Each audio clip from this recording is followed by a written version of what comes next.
ሰላም ጤና ይስጥልኝ ተወዳጆች ተመልካቾቻችን ከከፋ ቴሌቪዥን የሰዓቱን ዜናዎች ይዘን ቀርበናል። ከዜናዎቹ ጋር ቤቴሌም ምሩ ነኝ። አብራችሁን ቆዩ። የሺሽንዳ ከተማ ለነዋሪዎች ምቹ ለማድረግ የተሰራ መሆኑን የከተማ አስተዳደሩ ገለጸ።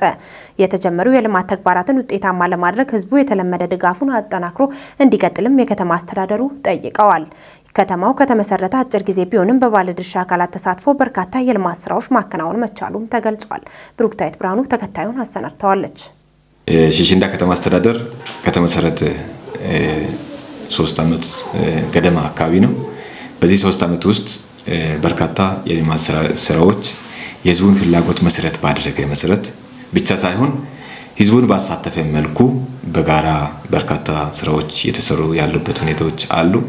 የከተማ አስተዳደር ያው ይዞታውን በተመለከተ 3384 ሄክታር ላይ ያረፈ የስትራቴጂክ ፕላን የ10 ዓመት ፕላን ላይ የሚመራ ከተማ ነው። በዚህ ከተማ ውስጥ 4 ቀጠናዎች አሉን። እነዚህ ቀጠናዎች ላይ በርካታ ማህበረሰብ የሚኖርበት አካባቢ ነው። በርካታ የሃይማኖት ተከታዮች የሚኖርበት አካባቢ ነው።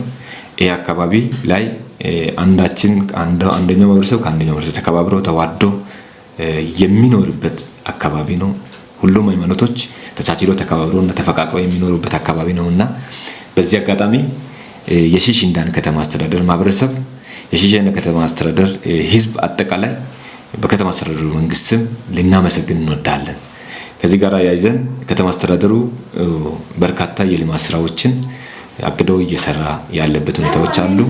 በዚህ በጀት ዓመትም የልማት ስራዎች በተጠናከረ ሁኔታ የተሰሩ ያሉበት ሁኔታዎች አሉ። ካለአብነት የመንገድ ስራዎች ውስጥ ለውስጥ የመንገድ ከፈታዎች፣ የጥገና ስራዎች ቀደም ሲል የተከፈቱ መንገዶችን ስታንዳርድ ለማሟላት ታቅዶ እየተሰራ ያለበት ሁኔታዎች አሉ። በእነዚህ ሂደቶች ውስጥ ሁሉ ማህበረሰቡን ባሳተፈ መልኩ የልማት ስራዎችን ህዝባችን አሳትፈን እየሰራን ያለበት ሁኔታዎች አሉ። ማህበረሰቡ በገንዘብ በጉልበቱ በሁሉም ነገር ከመንግስት ጎን ሆኖ ድጋፍ ያደረገ ያለበት ሁኔታ በጣም የሚደነቅ ስለሆነ ምስጋናችን የላቀ ነው በከተማ አስተዳደሩ መንግስት። ስለዚህ ይህንን አጠናክረን መቀጠል አስፈላጊ ነው። ከተማ ለማድረግ ከተማውን ስታንዳርዱን ለማሟላት የማህበረሰብን ያሳተፈ የልማት ስራዎችን መስራት ወሳኝ ምዕራፍ ነው ማለት። ስለዚህ ይህንን አጠናክረን ስንሰራ ከተማችንን በአጭር ዕድሜ ውስጥ የተሻለ ደረጃ እንዲያሟላ ተወዳዳሪ ከተማ እንዲሆን ከተማው ማራኪና ውቡ ነው ለማህበረሰቡ ምቹ እንዲሆን የምናደርግበት ሂደቶች በአጭር ጊዜ ውስጥ ውጤታማ የሚሆንበት ሂደት እንዳለ ነው ተገምግሞ የተሰራለበት ሁኔታዎች እንዳሉ ለማሳየት ነው። ከዚህ ውጭ የጠቅላይ ሚኒስትሩ ኢኒሺዬቲቭ የሆነው አሁን ወቅታዊ አጀንዳ የሆነው የኮሪደር ልማት ስራችን ከአዲስ አበባ ጀምሮ የኛ የዞናችን እና የክልላችን ርዕሰ ከተማ የሆነችው ቦንጋ ላይም የተጀመሩ በርካታ ስራዎች አሉ። ያንን መነሻ በማድረግ እኛም እንደ ከተማ የጀመርናቸው ኮሪደር ስራዎች አሉ። ፌዝ 1 የሚባል በ30 ቀን ውስጥ አልቆ የሚመረቅ ፕሮጀክት ተብሎ የተጀመረ ፕሮጀክት አለ። ከመሃል ከተማ ላይ ጀመርነው አሁን ላይ ወደ 85% ላይ የደረሰበት ሂደት አለ። ቴራዞ የተናጠ ንጣፍ ስራዎች ተጀምረዋል። ስለዚህ እነዚህ ስራዎች በአጭር ጊዜ ውስጥ ተጠናቆ ለማህበረሰቡ አገልግሎት ክፍት የሚሆኑበት ሂደት እንዳለ ለማሳየት ነው። ሁለተኛ ፌዝ 2 ብለን ፌዝ 3 ብለን ዲዛይን ያለቁበት ሂደቶች አሉ። እነዛን ህዝባችንን ያወያየን ህዝባችንን አሳትፈን የምንቀጥልበት ሂደት እንዳለ ለማሳየት ነው። እነዚህን ስራዎች ስንሰራ ከተማውን ለህዝባችን ለከተማው ነዋሪ ዝግጁ ማድረግ የምንችልበት ምዕራፍ ላይ እንደርሳለን ማለት። ስለዚህ ከተማው ማራኪ ውብና ማህበረሰቡ በንቃት ህልናው የሚኖርበት አካባቢ መፍጠር የመንግስት ድርሻም ስለሆነ ህዝቡን እያሳተፈ በገንዘብ በጉልበት ማህበረሰቡን እንዲደግፍ እያደረግን ተቀናጅተን በሚንመራበት ወቅት ስታንዳርዱን በአጭር ዕድሜ ውስጥ በማሟላት የዚህ የኮሪደር ምዕራፍም በርከት ባለ ሁኔታዎች በሁሉም አካባቢዎች ለማሳለጥ የተጀመሩ የታቀዱ ነገሮች እንዳሉ ለማሳየት ነውና ይሄ ተጠናክሮ የሚቀጥልበት ሂደት እንዳለና ህዝባችንም ይሄንን ስራ ትላንትም ዛሬም እየደገፈ ነው። አሁንም የድጋፍ ሁኔታው ተጠናክሮ መቀጠል እንዳለበት ለማሳየትና ለማሳወቅ ነው። በተያያዘ ዜና በማህበረሰብ ተሳትፎ በወረዳው የሚገኙ ከተሞችን በማልማት ለነዋሪዎች ምቹና ማራኪ የማድረግ ስራ በትኩረት እየተሰራ መሆኑን በጠለ ወረዳ የከተማ ልማትና ኮንስትራክሽን ጽሕፈት ቤት አስታወቀ። በአጭር ጊዜ እቅድ የኮሪደር ልማት ስራን ለማከናወን ታስቦ ወደ ስራ መገባቱን የጽሕፈት ቤቱ ኃላፊ አቶ አካሉ ጸጋይ ገልጸዋል።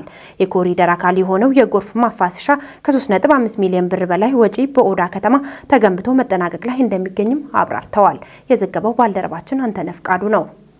ሰፋፊ ስራዎች ያው በከተማችን በኩል ያው የተሰራ ይገኛል። የከተማ ሽፋንን በተመለከተ ያው በወረዳችን ወደ 4 ታዳጊ ማዘጋጃዎች እና ወደ 6 የገጠር ማዕከላት ወይም ስኬጅ ከተሞች አሉ። በእነዚህ ከተሞች ሰፋፊ ስራዎች የተሰሩ ይገኛሉ። እነዚህ አንድ ተጨማሪ አዲስ ጸድቆልን መጥቶ አሁን ያው ስራ አስኪያጅ ብቻ መሰየም ነገረው በጋ ላይ ከሱ ጋር 5 በማዘጋጃ በኩል የሚተዳደሩ ከተሞች ነው አሉንና በእነዚህ ከተሞች ያው በአዲሱ አደረጃጀት በከተሞች አደረጃጀት ወረደውን አደረጃጀት በመጠቀም እነዚህም ያው ቀበሌ መዋቅር አለ፣ ቀጠና መዋቅር አለ፣ ሰፈር አለ፣ ጣቢያ አለ። እነዚህን አደረጃጀቶች በመጠቀም ህዝቡ በ18ቱ በከተማ አጀንዳዎች በመነጋገር ተግባቦት በመፍጠር ልማቱ የኔ ነው፣ ልማቱ ደግሞ እኔ ካልተጋራው እኔ የድርሻዬን ካልተዋጣው አይመጣም በሚለው እሳቤን በመያዝ በመግባባት ሰፋፊ ስራዎች የተሰሩ ነው የሚገኙት እና ከዚህም በመነሳት ያው አሁን ከኮሪደር ጋር ተያይዞ እኛ ቀድመን ነው የገባነው ማለት ይቻላል። እኛ ከ2014 ጀምሮ ባሉን ማዘጋጃ ቤቶች ጋር ተቀናኝተን በማስተባበር ያው እነዚህ ሸራ ፊት ለፊት ላይ ስፔስ ቦታ እንከልክለው ሸራ ለተለያዩ ለሻይ ቡና አገልግሎት ሊሆን ይችላል ዝም ብለው ያው ውበት በማይሰጠው ለከተማ ምቹ ማራኪ በማይሆነው መልኩ የተሰሩ ቤቶችን እና ሸራዎችን በማስነሳት ቦታን ነፃ እያደረግን ነው። ይሄን ደግሞ አሁን ተግባራዊ ለማድረግ ያው ከ1.5 ኪሎ ሜትር በላይ ኮሪደር ልማት ለማሰራት ያው በዲዛይን በኩል እየተሰራበት ያለበት አግባብ ነው ያለውና ቅድም እንዳልኩት የሱ የኮሪደር ልማት አካል የሆነው ዲሽ ግንባታ ከ3.5 ሚሊዮን ብር በላይ ተገንብቶ አሁን ለአገልግሎት ክፍት ነው የደረሰበት አግባብ ነው ያለውና በዛ አግባብ ያው ብዙ የመሰረተ ልማት ስራዎችም የተሰሩ ነው ያሉትና ከዛ ባሻገርም ህዝብን በማሳተፍ ግማሽ ሚሊዮን ብር በላይ አምና ከህዝብ በማስተባበር ብዙ መንገዶች እዚህ ከፍርድ ቤት ሰፈር እስከ ሾገኔ ትምህርት ቤት የተሰራበት አግባብ አለ። ገባላ ከተማ ላይ የተሰራ አግባቦች አሉ። አሁንም ከዛ በተጨማሪ በዚህ ግማሽ ዓመትም የመብራት ማስፋፊያንም በተመለከተ ያው ቢያንስ ከ50 ሺህ ብር በላይ ከነዋሪዎች በመሰብሰብ ከ0.5 ኪሎ ሜትር በላይ ማስፋፋት የቻልንበት አግባቦች አሉና ይህም ያው በህዝቡን በማሳተፍ ነው። አሁን ኮሪደሩን ቢሆን ቢያንስ ኮሪደር በሁለቱም ጎን የሚሰራበት ዲዛይንም ኳንቲቲም ያለቀበት አግባብ ነው ያለውና ያው አሁን ለመጀመር ሙሉ ነገሮች ዝግጅቶች ያለቁ ነው። ያው ከአቅም አንጻር ያለውን ነገር ህብረተሰብ በማሳተፍ እንዴት ይሄን ኮሪደር ማሳካት እንችላለን በሚለው ላይ ያው ከሚመለከቱ አካል ጋር ከባለድርሻ አካል ጋር እየተነጋገርን ህዝብን በማሳተፍ ያው በዚህ ዓመት የመጀመሪያ ምዕራፍ ያው ቅድም እንዳልኩት ዲቹን አስጀምረናል። ሁለተኛ ምዕራፍ ነው ለኛ መሆኑና ይሄን አስጀምረን ለህዝቡ ያው ከተማ ምቹና ማራኪ እንድትሆን ያው ርብ ያደረግና ያለንበት አግባብ ነው ያለው። አመሰግናለሁ። የጤና ኤክስቴንሽን ፓኬጆችን ተግባራዊ በማድረግ ራሳቸውን ከበሽታ እየተከላከሉ መሆናቸውን በከፋ ዞን ሳይለም ወረዳ የዩና ግንዳ ቀበሌ ሞዴል አርሶ አደር ታሪኩ ማሞ ተናገሩ።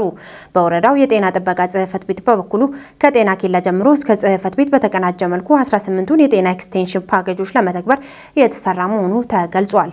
ዘገባው የደቡብ ራዲዮና ቴሌቪዥን ድርጅት ቦንጋ ቅርንጫፍ ጣቢያ ነው። ተከታትለን እንመለስ።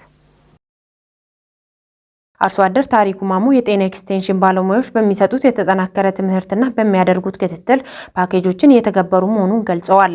የደረቅና ፍሳሽ ቆሻሻ ማስወገጃ ከማዘጋጀት በተጨማሪ ዘመናዊ መጸዳጃ ቤት በሲሚንቶ በመገንባት ከቆሻሻ የጸዳ አካባቢ መፍጠር መቻላቸውንም አስረድተዋል። ባለቤታቸው ወይዘሮ አለሚቱ ማሞ በበኩላቸው የምግብ ንጽህና እንዲጠበቅ የቁም ምድጃ ሰርተው ከመጠቀም ባለፈ የእቃ ማድረቂያና ቤት ውስጥ መደርደሪያ በመስራት እየተጠቀሙ መሆኑን ገልጸዋል። የቤተሰብ ምጣኔ አገልግሎት በመጠቀም ልጆቻቸውን አራርቀው በመውለዳቸው ጤናማ ልጆች ማፍራት ችያለሁ ብለዋል። የቀበሌው ጤና ኤክስቴንሽን ባለሙያ አሰገደሽ ሽፈራው እናቶችን በአንድ ለ10 በማቀናጀት የአካባቢ ንጽህና የመጠበቅና ሌሎች ፓኬጆችን እንዲተገብሩ የማድረግ ስራ በመስራታቸው ቀበሌው ሞዴል እንደሆነ አስታውቀዋል።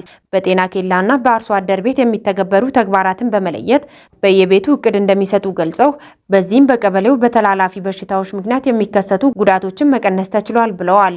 የወረዳው ጤና ጥበቃ ጽሕፈት ቤት ኃላፊ አቶ ከማል ጠይብ በበኩላቸው 18ቱን የጤና ኤክስቴንሽን ፓኬጆችን ተግባራዊ ለማድረግ ጤና ጣቢያዎችን ከጤና ኬላዎች ጋር በማስተሳሰር የድጋፍና ክትትል ስራ እየተሰራ መሆኑን ገልጸዋል። በዚህም በወረዳው የህፃናት ክትባት ጥራቱን የጠበቀ የመጸዳጃ ቤት ተደራሽነትና ሌሎችም ሙሉ በሙሉ እየተተገበሩ መሆኑን አስታውቀዋል።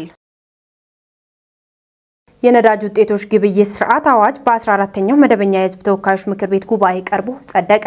አዋጁ በሁለት ተቃውሞ በአንድ ድምጽ ታቅቦና በአብላጫ ድምጽ መጽደቁ ተመላክቷል። ዘገባው የፋና ብሮድካስቲንግ ኮርፖሬት ነው። ተከታትለን እንመለስ። የንግድና ቱሪዝም ጉዳዮች ቋሚ ኮሚቴ ሰብሳቢ ወይዘሮ አይሻ ያያ ማደያዎች ያልተቆራረጠ አገልግሎት እንዲሰጡ ለማስገደድ ነዳጅ በማደያ ውስጥ እያለ የሽያጭ አገልግሎት ያለማቋረጥ የሚል ድንጋጌ በአዋጁ መካተቱን ገልጸዋል። የተሽከርካሪውን ጉዞ በቴክኖሎጂ ለመከታተል እንዲቻል ማንኛውም የነዳጅ ውጤቶች አጓጓዥ ተሽከርካሪ ጂፒኤስ የመግጠም ግዴታ እንዳለበት በአዋጁ ተደንግጓል ብለዋል። የነዳጅ ውጤቶች ካላቸው ኢኮኖሚያዊና ማህበራዊ ፋይዳ አንጻር ስትራቴጂክ ምርቶች በመሆናቸው አቅርቦታቸው፣ ክምችታቸው፣ ስርጭታቸውና ደህንነታቸው ዓለም አቀፍ ደረጃውን የጠበቀ እንዲሆን የሚያስችል በመሆኑ ረቂቅ አዋጁ እንደተዘጋጀም ተናግረዋል። እንዲሁም የነዳጅ ውጤቶች ከአስመጪ ጀምሮ እስከ ተጠቃሚ ድረስ በቴክኖሎጂ የተደገፈ ቀልጣፋ፣ ፍትሃዊና ተደራሽ አቅርቦትና ስርጭት እንዲሁም በነዳጅ ውጤቶች የግብይት ሰንሰለት ውስጥ እየታዩ ያሉ ህገወጥ ተግዳሮቶችን ለመቆጣጠር የሚያስችል ምቹ ሁኔታ መፍጠር በማስፈለጉ አዋጅ ወጥቷልም ነው ያሉት። የነዳጅና ኢነርጂ ባለስልጣን ዋና ዳይሬክተር ወይዘሮ ሰሃርላ አብዱላህ በበኩላቸው ከሚመለከታቸው ባለድርሻ አካላት ጋር በመሆን አሁን ላይ እየታየ ያለውን ህገወጥነት ለመቆጣጠር ጠበቅ ያለ ህግ እንደሚያስፈልግ የጋራ መግባባት ላይ ደርሰናል ብለዋል። መንግስት በሚያስቀምጠው ታሪፍ አለመሸጥ በዘርፉ የተስተዋሉ ካሉ ችግሮች ውስጥ አንዱ መሆኑን በመግለጽ ይህም አዋጅ ላይ በግልጽ ድንጋጌ እንዲቀመጥ ተደርጓል ነው ያሉት። የምክር ቤት አባላትም መንግስት ማደያዎች ወደ ገበያ ለመግባት የሚያደርጉትን ሂደት ቀለል ማድረግ ላይ ትኩረት ቢያደርግ ችግሩን መፍታት እንደሚቻል ጠቁመዋል። ቀደም ሲል የነበረው አዋጅ 838/2006 አዋጅ ላይ ከነዳጅ ውጤቶች ቁጥጥር ጋር ተያይዞ ክፍተቶች እንደነበሩበት የተገለጸ ሲሆን የጸደቀው አዋጅ በነዳጅ ግብይት ላይ የሚከሰተውን ብክነትና በነዳጅ ዘርፉ የሚታየውን ችግር ለመቅረፍ ድርሻው ከፍተኛ መሆኑ ተመላክቷል። በተጨማሪም ምክር ቤቱ የንብረት ማስመለስ ረቂቅ አዋጅንም አጽድቋል። ክቡራን ተመልካቾቻችን ለሰዓቱ ያዘጋጀንላችሁ ዜናዎች እስካሁን የተከታተላችሁትን ይመስል ነበር። ዜናዎቹን የመራው ቤተልሔም አብሬያችሁ ቆይታ አድርጌያለሁ። ቀሪ የከፋ ቴሌቪዥን መሰናዶች ይቀጥላሉ። ሰላም ቆዩልን።